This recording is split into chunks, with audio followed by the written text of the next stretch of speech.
Hi. We are. Yes. 2 weeks ago today, I was in the hot seat in Philadelphia. I was the one putting the engines on this side of the train. I was actually in tears because I was afraid I wasn't going to get my answer. And I got my answer. And the rest of the seminar was directed exactly at me. And I listen to you all the time, so I'm hearing you differently now. And I'm hearing new words that aren't new, but they're new.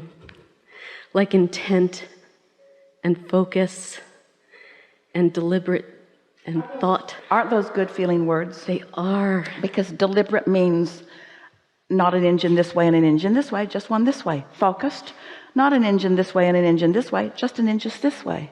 It's something that you can do easily. It's easy. And the more momentum that you allow, the easier it gets too, because universal forces are with you, and so's your inner being. Instant manifestations. I've never had the experience of thinking a thought and having it literally show up immediately. Well, when you think thoughts that you haven't practiced resistant thoughts about, that's why we say start with something easy. When you start with your issue, where you've already got all those engines piled up in opposition, then it takes a little while for you to turn your attention from some of the contradictory thoughts in order to allow your desires to dominate. But when you start with something that you haven't given a lot of thought to, and you just ponder it, then you can receive an instant manifestation. And sometimes that instant manifestation is just another thought, and then another thought, and then another thought, and then another thought, and then the thoughts do begin to turn to things and people and conversations and experiences and piles of money and stuff. Yeah. There have been things I've been thinking about for a long time, though, too. I've wanted to go to Provence for years. And it's always been like, oh, well, one day I'll go. One day I'll go. Oh, it'd be so fun to go. One day I'll go, but not right now. I could go now, but I'm not going to. I never went. And the other night, I was laying in my bed. I had just gotten to San Antonio and had a good day. Laying in my bed, and I'm thinking, gosh, it would be so fun. I wonder where Abraham and Esther will go for their next cruise. It would be so cool if it were Provence. Because I've always wanted to go to Provence with it, it would be great to go with Abraham, because you always pick such wonderful venues. And then yesterday I opened up the email with the announcement of the new cruise. So I can't wait to join you in September. Thank you. The other day, a woman was telling us that she wanted to come to one of these gatherings, and she couldn't figure out how she was going to get here. And a friend of hers said, well, I'm going and I can get you a standby ticket. She worked for an airline. So she arranged a standby ticket for this friend of hers to fly from another city, different than she was flying from. And they were both going to go to Chicago. And so she got to the airport with her standby ticket, and her friend had pre-paved it for her in a way that she was able to go right through the TSA clearing with great ease. And when she got to the gate, she was not allowed on the flight. The flight was full, so she couldn't get on. And then the next flight came and left, and she couldn't get on that either. But she didn't feel discouraged. She still felt optimistic, and she called her friend and said, well, I didn't get on the first 2 flights. What do you think I should do? And her friend was just boarding her flight, and her friend said, well, maybe you could fly to another city, and there might be more standby seats open from that city into Chicago. And so this girl went to the service center, and she said, I was wondering if I maybe could get on a standby flight to New York, and then maybe from there I could get to where I really want to be. And the woman who was helping her behind the counter said, well, where is it you're wanting to go? And she said, I want to go to Chicago. And the woman said, well, I've got a plane leaving. Let me see if I can get you on it. Yes, I can get you on it. So this woman went down to board her flight, and she was the only passenger on the flight. They were moving an aircraft to another place, and it had all the crew and all the flight attendants were all on it. She said she sat there, and the flight attendant stood in front of her and did the safety announcement. And then the pilot, the captain, came on the plane, and he said, ma'am. So she accomplished a private jet because She knew what she wanted. She stayed open up to possibilities about it. And she had already progressed enough in the thoughts turning to things that her friend had already been engaged, and her friend had already opened some doors. In other words, the better it gets, the better it gets. In the same seminar, another woman said, again, she wanted to come to the gathering, didn't know how she was going to afford it. She didn't have the money, but she wanted to go. So in the train analogy, she wanted to go and couldn't afford it. But this wasn't what she was doing. She wanted to go, felt that something would happen. It'll probably unfold. It'll be all right. Things are always working out for me. She wasn't doing the contradictory conversation with herself. And then she and another friend, a friend who had introduced her to us, who had talked to her about law of attraction, they're taking a walk a few days before the event. And they're walking in the woods, and this woman looks and she sees something sort of shining under a leaf, and she reaches for it, and it's a great big diamond earring that can't possibly be real because it is very large, but it was a $9,000 diamond that she was able to exchange for $9,000. And so those manifestations come in any moment that there is a desire absent resistance. Now, how long it takes for the resistance to dissolve is up to you.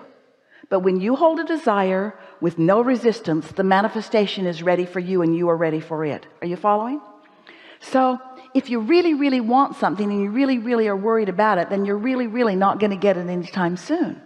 If you sort of want it and you don't have any resistance, it's going to come right now, which leads you to a flawed premise. It makes you think little things are easier and big things are harder. That's not true. It's non-resistance is easy, in fact, sure, while resistance is harder, in fact, probably not even going to come as long as you've got the resistance going.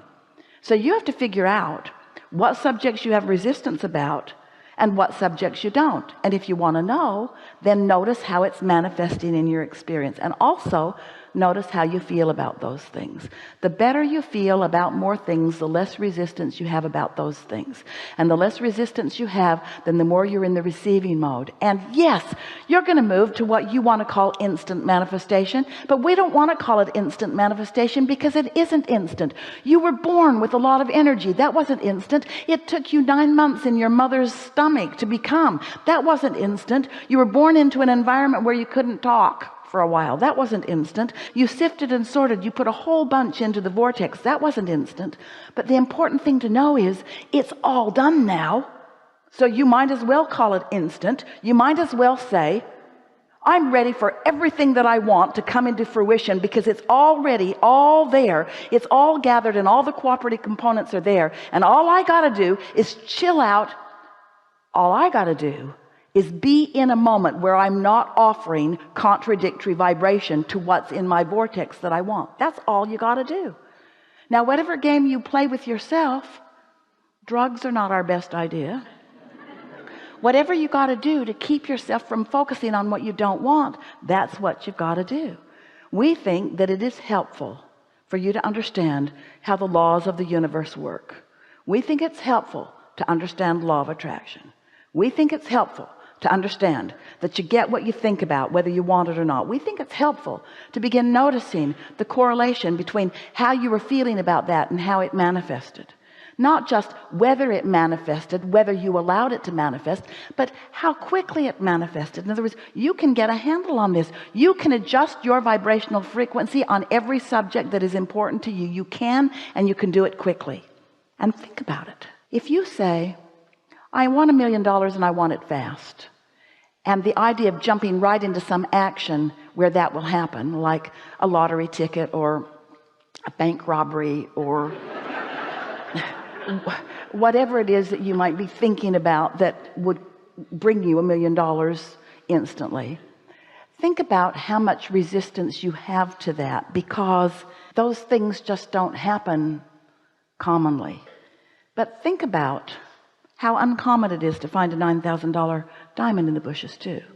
Think about how unusual it is to be the only one on an airplane going to a city. The universe can accommodate you in extraordinary ways when there is an absence of the stuff going on within you that blocks it. So when we say to you that your inner being knows where you want to be in terms of everything, and knows where you stand in terms of what you're allowing to manifest in relationship to where you want to be, and knows the perfect path of least resistance to call you from where you are to where you want to be, and when you are allowing that calling, that journey on your path of least resistance is the most delicious vacation excursion that you could ever imagine, no matter what it is that you're moving toward. It's that free-flowing, worthy feeling, inspired, secure, capable, flexible, eager, inspired, good feeling. That's what you're going for. Everything that you want, no matter what it is, a material object, a state of being, a pile of money, a relationship, a circumstance, an event, doesn't matter what it is that you want. Every single thing that you want or have ever wanted, or anybody has ever wanted or ever will want, is because you believe you will feel better in having it. If we can convince you to feel better in the thought of it without the action having of it, if you can take your satisfaction from lining up with what's in the vortex just for a little while, those manifestations will come. And when they begin coming, you know what? You're going to come away from them coming with two important things that you now understand. I can be or do or have anything is one of the things. I can have these things. I can be these things. I can do these things. I can accomplish these manifestations. That's a very big thing that's going to happen to you. You're going to trust in your ability to do whatever it is that you want to do, and soon. That's one thing. But the other thing that you're going to discover is that it was the way to it that was the juice of life. And the good news is, the really good news is, our favorite good news is that there's always another. You're never going to get it done. You're never going to get it done. You're never going to get it done, and you can't get it wrong. And the reason you can't get it wrong is because you're never going to get it done. And so each of those manifestations that you think you want is just the precursor for the next and the next and the next and the next and the next. In other words, you think you want 4 seasons till you've had snow.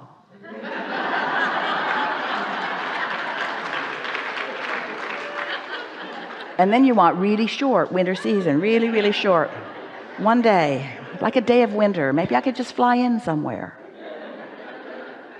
So isn't it a nice thing to acknowledge that life has caused you to create it, and now you're figuring out how to allow what you've already created?